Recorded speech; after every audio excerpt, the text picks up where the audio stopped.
5 ka adlaw human migo ang grabing pagbaha sa Bangkal, Barangay Talomo proper, Davao City. Padayon gihapon ang pagpanghinlo. Siyang panimalay ang residenteng si Rolando.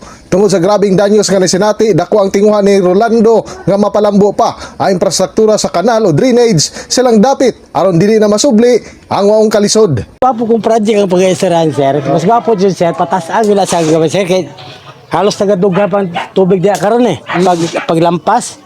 Kini nga lakang mausab ang tinguha ni Barangay Talomo proper Kapitan Rene Villarente aron mahatagan usab og permanenteng solusyon ang waong pagbaha. Tanawan ta dire unya sila na mo desisyon ugon sa ilang himon kay nadungog man ako si Sek kanina nga murag gisgot siya dredging, gisgot siya ng mga butanga.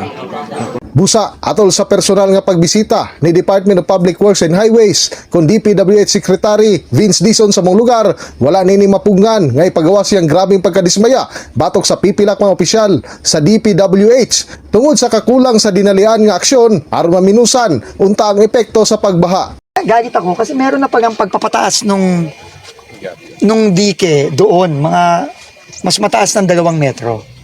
Pero naputol. Hindi tinuloy-tuloy. So ang tanong ko, bakit? Hindi daw nila alam. Alam mo, bilyon-bilyon ang pumasok na pera dito ng DPWH, ha?